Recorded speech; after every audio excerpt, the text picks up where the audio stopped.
You know, back in the old days, this wasn't a problem. All right. Good to see everybody. I did dial in the past couple of weeks, and I noticed that y'all have way too much fun. And so we're going to put an end to that right now. I asked Ken several weeks ago to consider, while I was out at the lake, doing a sing-along because I wanted to start Exodus. So it was all about me being selfish. But that was an awesome Sunday last week. And again, all of you guys had way too much fun, but that was a really neat event. So we are starting Exodus today. And if you'll remember, we finished Genesis in 2019. And so we have been in the New Testament studying Acts and Philippians. And so we've spent all of 18 months in the New Testament, and now we're reverting back to Exodus. Now, Exodus, if you remember, Genesis ends with a coffin. Joseph is in a coffin, and he tells all of his family to remember my bones are here in Egypt and to take me back to Canaan, just like he had taken his father Jacob. Genesis was an amazing book. It started out with the great creation, and you'll remember us going through the old world or the new world view, and me showing a graph of the Cambrian explosion, which some people believe 500 million years ago, there was this massive explosion of life. Oh, that works. Hey, I may need some technical help up here. Is that going to work? Yeah. So anyway, this massive explosion of life that couldn't be accounted for by macroevolution. There are animals that had feathers, and that takes hundreds of millions of years of evolution. And there's fish and birds, things that fly, and they just appear incredibly in creation, and there's no explanation. You can't say macroevolution created it. And so we began to look at the sovereignty of God, which carries on into Exodus, and then we saw how a woman caused the fall of man. And we see that, don't roll your eyes at me, stop that. That's right. I know. I'm starting to sweat. So anyway, there's this massive fall, and the fall of man replays itself all the way through the Old Testament, just over and over and over. Man cannot save himself. And we see a great story of how man can't save himself with the flood. How the flood was a deliverance for Noah. It was a deliverance for man. We see that in today's lesson. Deliverance is the story. And then we see four great families. We see in Genesis Abraham, Isaac, and Jacob, and Joseph. But we start Exodus and they're in Egypt. And I want to go back and talk a little bit about Joseph and how they got into Egypt. You'll remember Joseph was the favorite son of Jacob. He was the son of Rachel, and he had 11 brothers, and he was the favorite. He had dreams of, like, for instance, he had 11 sheaves that bowed down to wheat, sheaves of wheat that bowed down to his sheaf. And he shared that with his brothers. And he had a vision of the sun and the moon and 11 stars bowing down to him. And he shared those. And they realized that he was talking about himself, and that the prophecy that was coming to him was that they would all bow down, and they hated him. And his father Jacob gave him a coat of many colors, and they hated him for that. And so at one point, they're off in the wilderness, and they see Joseph coming up. The brothers see him coming up, and they can see him way in the distance, and they see this coat of many colors coming up, and they plot to kill him. And Reuben, the oldest brother, says, no, we shouldn't kill him. Just throw him in a cistern and leave him to die. And Reuben planned on coming back to rescue him. So Reuben goes off, but by the time Reuben gets back, they've sold him to merchants who sell him to the Egyptians. He winds up in Potiphar's house, who is a high-ranking government official in Egypt. And you'll remember Potiphar's wife looks at him and says, hubba, hubba.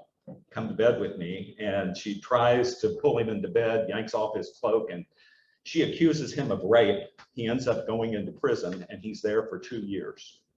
So he's been thrown in the cistern, he's been thrown in prison, and he meets 2 guys who have dreams, and he interprets these dreams, and one of them is cupbearer to the king, cupbearer to Pharaoh. And he says, look, when you're released, you're going to be released. When you're released, tell Pharaoh about me. The cupbearer forgets about him. Joseph spends another 2 years in prison, just sitting there in prison without any hope or any hope for the future. And so the Pharaoh has some strange dreams, and no one can explain what they are. One of them is these 7 fat cows coming out of the Nile River, followed by 7 scrawny, ugly, weakling cows coming out, and they consume the 7 fat cows. No one can tell him what that dream is, and the cupbearer says, you know, I recall a guy in prison that was able to interpret my dreams. Bring him to me. And so Pharaoh realizes that Joseph, who has interpreted his dream, is touched by God. And he says, okay, I'm going to put you in charge. And so for 7 years, we'll have taxes. We'll take 20% in. We'll fill our storehouses. You'll be in charge of everything. You'll be prime minister. You'll be second in command. And only in respect to the throne will you not be in power. And so he does. And lo and behold, from Canaan, there come 10 brothers who are his brothers for food. Jacob has sent them, but Jacob, having lost Joseph, you remember what he did? He kept Benjamin there. I'm not going to let him go. Well, if you, everybody remember Boy George from the 80s?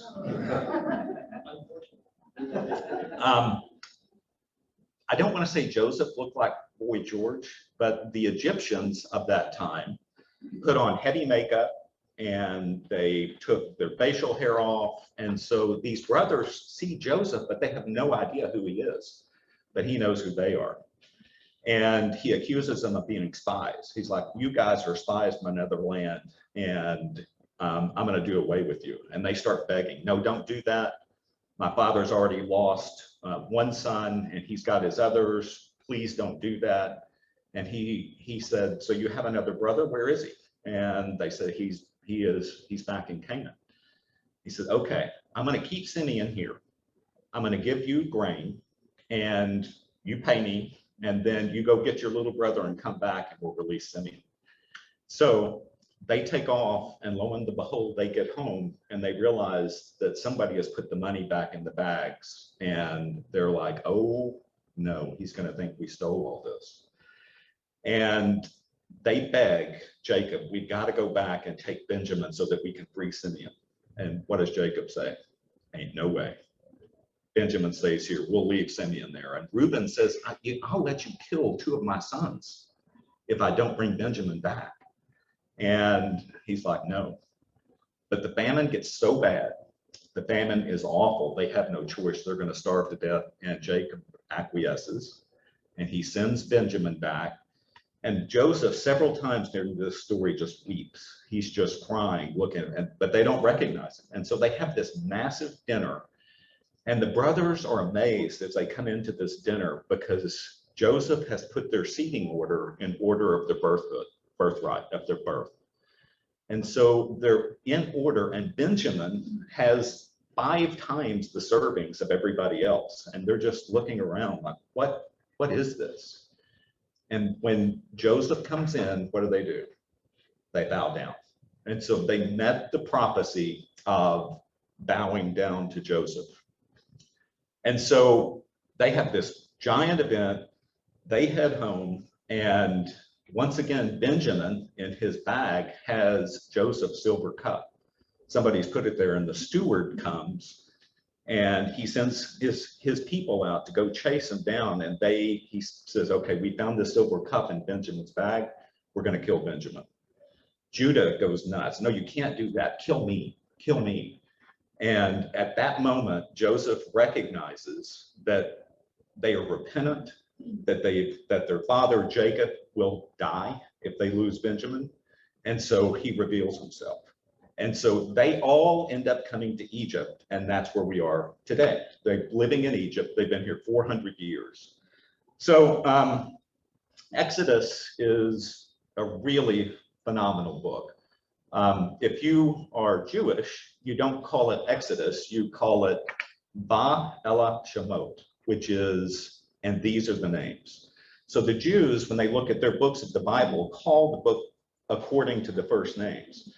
And so the first words of Exodus are, and these are the names. Now in the ESV version, it doesn't have an and, but and these are the names begins the story. Now we call it Exodus, which is Latin, which means way out, escape. And this is truly an escape. The themes of Exodus written by Moses, the themes are really important in Christianity. The first theme is the sovereignty of God. You see that he is going to accomplish his purpose, and we see it right from the beginning, regardless of what man wants. He is absolutely going to accomplish his purposes. The second is deliverance, that we all have to be delivered for something. From something. We are born into this world, but we have to be delivered and saved by Christ. And so we see the themes of deliverance all the way through this. We also see the themes of sacrifice, that there has to be a sacrifice for sin, that there has to be blood that is shed for sin. And we see law and obedience. In fact, jurisprudence almost around all of the Western world is based on the Old Testament. And so that all begins to come out in the book of Exodus. So let's kick off. You did PSF, you did all that Genesis just this last year. So we're ready for this next chapter. Okay. These are the names of the sons of Israel who came to Egypt with Jacob, each with his household: Reuben, Simeon, Levi, and Judah, Issachar, Zebulun, and Benjamin, Dan and Naphtali, Gad, and Asher. All the descendants of Jacob were 70 persons. Joseph was already in Egypt. Then Joseph died, and all of his brothers and all that generation. But the people of Israel were fruitful and increased greatly. They multiplied and grew exceedingly strong, so that the land was filled with them. And these are the names: Ba-Ela Shemot, who came to Egypt, and now they list out the 12 brothers. And if you remember Jacob, he was duped into marrying Leah. If you remember, she came to him at night and she was in veils, he was drunk, and he ended up being married, and he had to work a second shift for many years to earn Rachel. So these first children, Reuben, Simeon, Levi, Judah, Issachar, and Zebulun, are all Leah's son.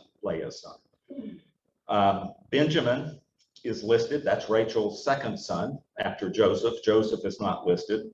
And then Jacob makes a mistake, and he has two concubines, Zilpah, who had Dan and Naphtali, and then Zilpah and Gad and Asher. And altogether, it's 70 people. The book of Luke talks about 75 people coming into Egypt, and that probably includes Joseph and his daughters and some other people. And it says Joseph is already in there. And Joseph died, but the people of Israel were fruitful and increased greatly. And that was part of the Abrahamic covenant.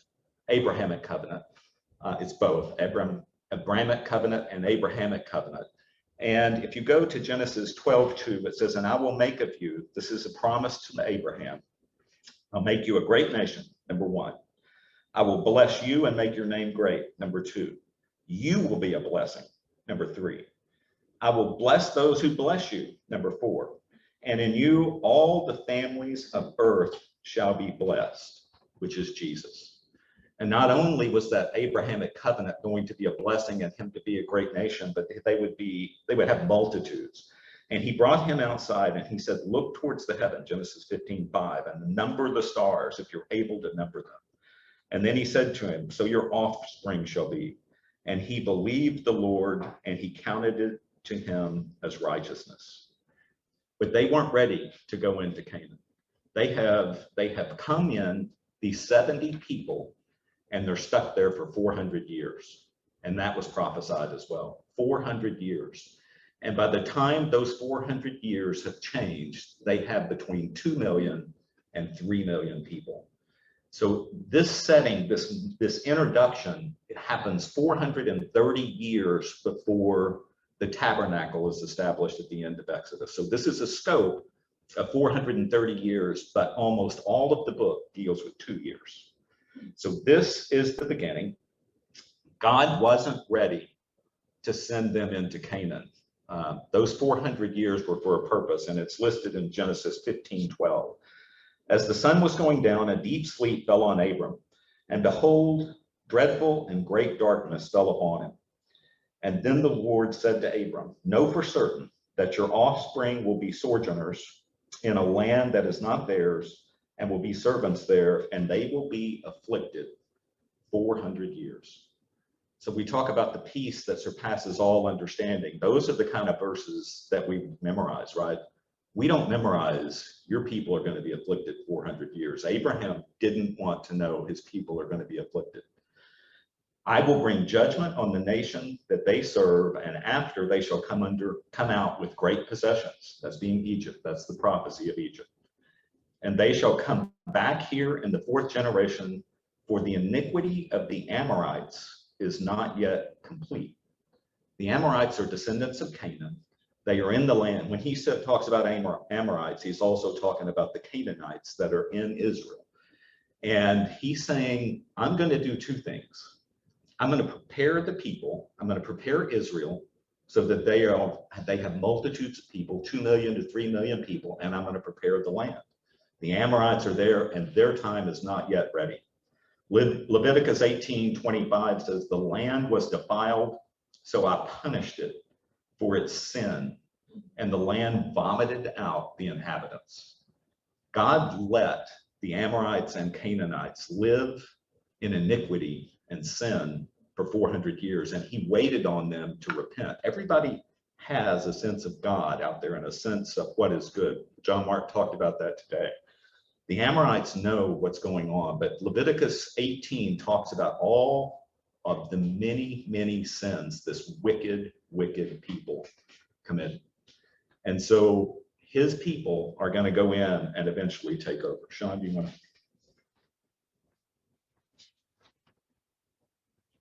Now there arose a new king over Egypt, who did not know Joseph. And he said to his people, behold, the people of Israel are too many and too mighty for us.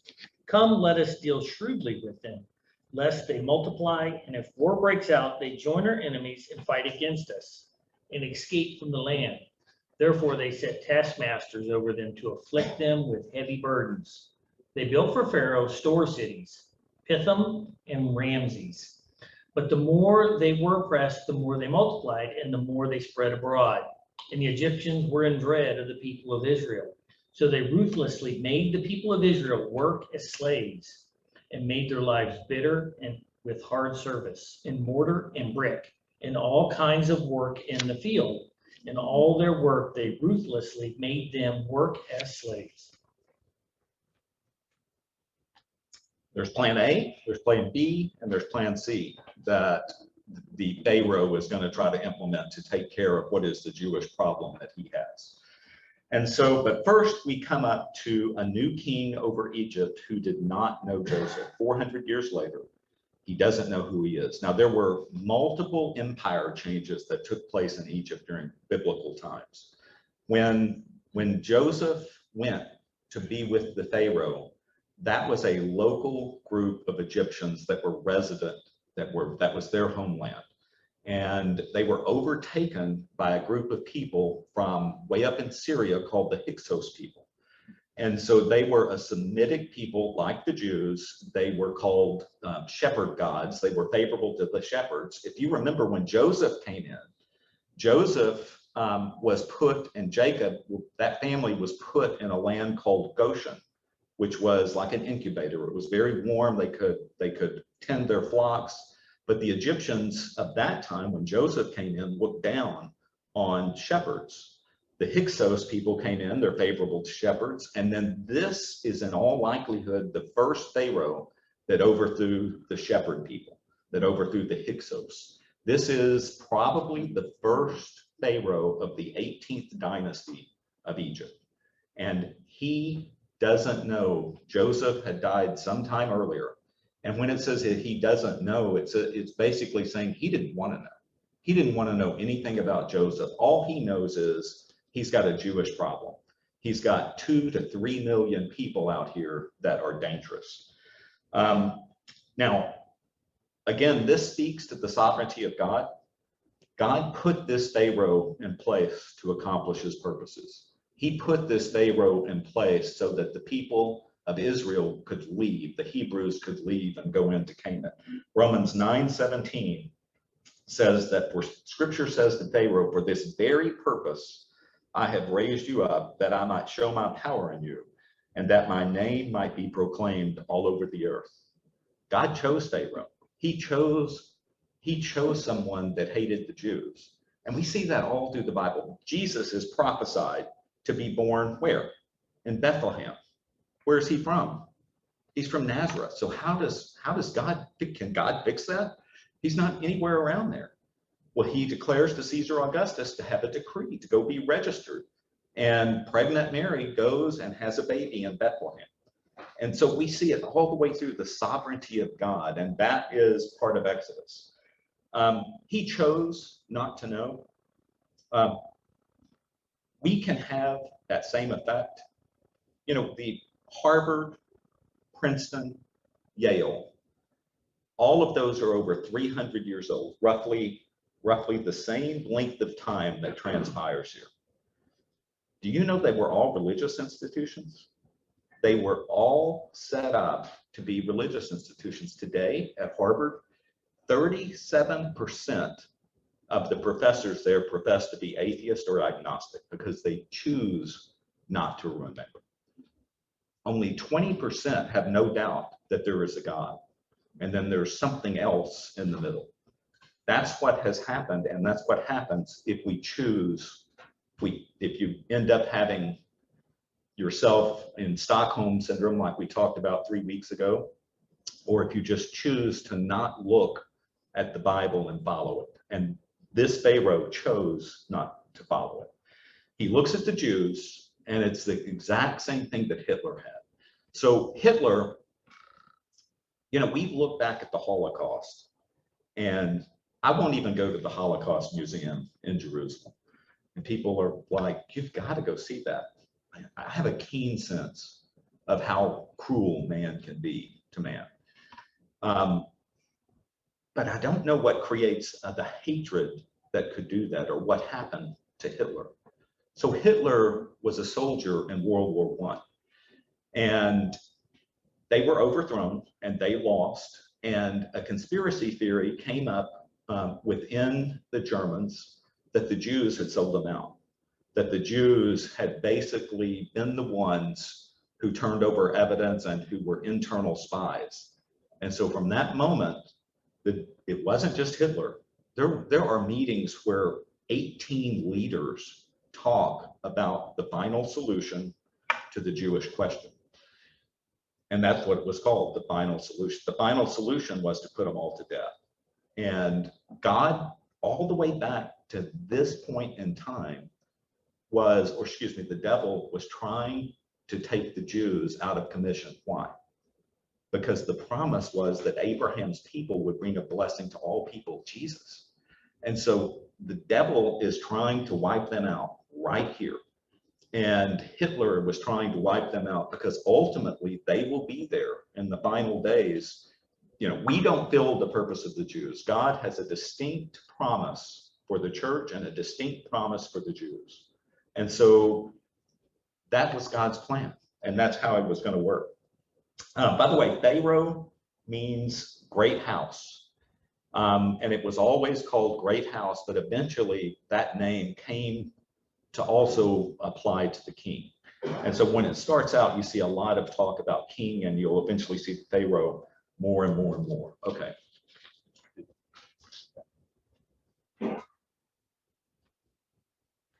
Then the king of Egypt said to the Hebrew midwives, one of whom was named Shiphrah and the other Puah, when you serve as a midwife to the Hebrew women and see them on the birth stool, if it is a son, you shall kill him, but if it is a daughter, she shall live. But the midwives feared God and did not do as the king of Egypt commanded them, but let the male children live. So the king of Egypt called the midwives and said to them, why have you done this and let the male children live? And the midwife said to Pharaoh, because the Hebrew women are not like Egyptian women, for they are vigorous and give birth before the midwife can come to them. So God dealt with the midwives, and the people multiplied and grew very strong. And because the midwives feared God, he gave them families. Then Pharaoh commanded all of his people, every son that is born to the Hebrews you shall cast into the Nile, but you shall let every daughter live. You know, that may have been true. It may not have been true. They may have drugged their feet just until the Hebrew ladies could actually deliver. So these midwives are probably chieftain midwives, and they have midwives because there's 2 to 3 million people having babies. It's not just going to be Shipra and Pua. By the way, Pua, as I was studying this lesson, you know, we're expecting a granddaughter next week, and I will be in Iraq while that happens. I know. And so I texted my daughter-in-law and son yesterday, and I said, look, I know you've chosen Georgia James, but I'm thinking Pua Russellina would be. I mean, who wouldn't want that name, right? Probably not gonna happen. Yeah, she said, you know, we're kind of locked in. And Yeah. I'm like, okay, maybe the next. Yeah. So this is plan B. The first plan was they were just going to work them. And it was going to be the leadership of the Egyptians. So let us leaders and rulers of the Egyptians deal with them shrewdly. That doesn't work. And so some period of time elapses, and he brings in the midwives, and he begins to expand the plan to solve the Jewish problem. And so these midwives are instructed, if it's a son, to kill it. Now, interestingly, Jews draw their Jewish faith from their mother. So if you are a Jewish man and you marry, you know, a Gentile, and you have a child, that child is not Jewish. If you're a Gentile man and you marry a Jewish woman and you have a child, that's a Jew. Now, you can convert, but they draw their lineage from the females. And the Jews have concocted all these weird theories. So for instance, Joseph married, I'm drifting way off, I'm sorry. Joseph married an Egyptian lady. And to solve the problem of his kids being Jews, they said, well, Joseph, that lady actually converted to the Jewish faith. When Mosaic law wasn't even written, it's like 400 years later. How did that happen? Well, God worked magic. God worked his will in it. That's how it happened. So, but this is the first instant of civil disobedience. You know, we studied in the book of Romans that we're supposed to follow the laws of the land, that we're supposed to honor our leaders. Jesus says, render unto Caesar that which is Caesar's. So we are commanded all the way through the Bible to obey the laws of the land, except when it comes to violating God's principles. And we saw that in Acts 4:18. So they called them, this is Peter and John, and they charged them, by the way, this they is the council who was in charge.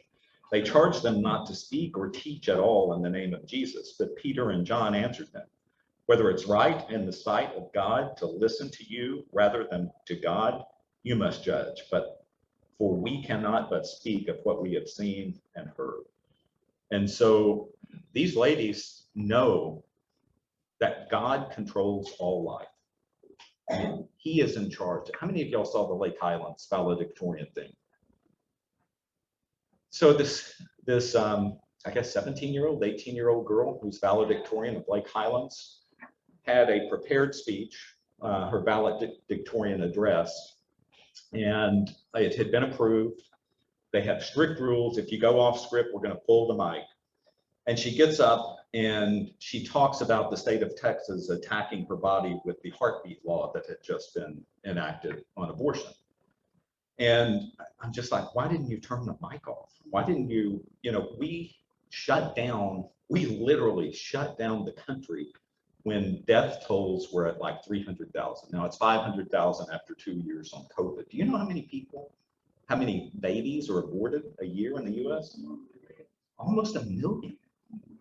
Almost a million. And, you know, that is the sanctity of life that we should be protecting. And these midwives know that that should be protected. They know that God is in charge of life. Also, notice that after the midwives failed, properly failed, that Plan C expanded to all Egyptians. So it goes from the leadership to the Jewish midwives to every Egyptian. In Plan C, and in number 22, verse 22, then Pharaoh commanded all his people, every son that's born to the Hebrews, you shall cast into the Nile, but you shall let every daughter live. So if you see a baby boy, you throw it in the Nile River. And so these people are suffering for 400 years, and now their children are being attacked. And no telling how many sons were actually murdered and killed at this time. And these people hadn't sinned. This is a big deal on suffering. A lot of people, if you get cancer or something happens, you ask God, what did I do wrong? And the Bible is filled with both suffering that comes from no sin whatsoever, and it also comes as punishment, suffering that comes from punishment. And just because you're suffering doesn't mean that God is punishing you for something. That's just not biblical. And in fact, in some suffering, great things happen.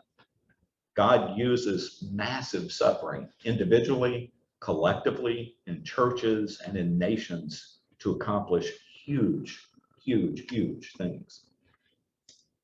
And so one of the things I love is, I don't know if these midwives didn't have husbands, but when they executed their civil disobedience plan, God blessed them and gave them their own families. Isn't that cool? And he's going to do something even better in chapter 2. So let's. Now a man from the house of Levi went and took as his wife a Levite woman. The woman conceived and bore a son, and when she saw that he was a fine child, she hid him 3 months. When she could hide him no longer, she took for him a basket made of bulrushes and daubed it with bitumen and pitch. She put the child in it and placed it among the reeds by the river bank. And his sister stood at a distance to know what would be done to him. Now the daughter of Pharaoh came down to bathe at the river. While her young woman walked beside the river, she saw the basket among the reeds and sent her servant woman, and she took it.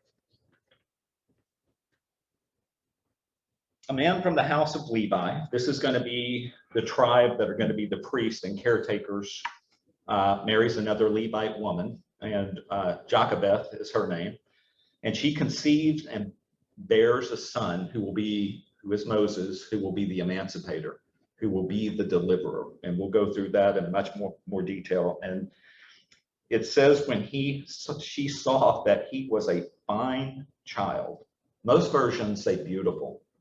When she sees that he's a beautiful child, she hides him 3 months.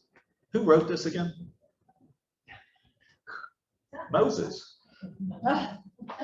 This got Russell Freeman written all over it.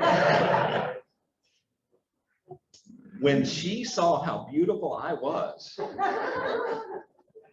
wasn't going to be thrown in the river. She hides him 3 months. Now it says in Hebrews that it was by faith that she hid him. By faith, Moses, when he was born, was hidden 3 months by his parents because they saw that the child was beautiful. And they were not afraid of the king's edict.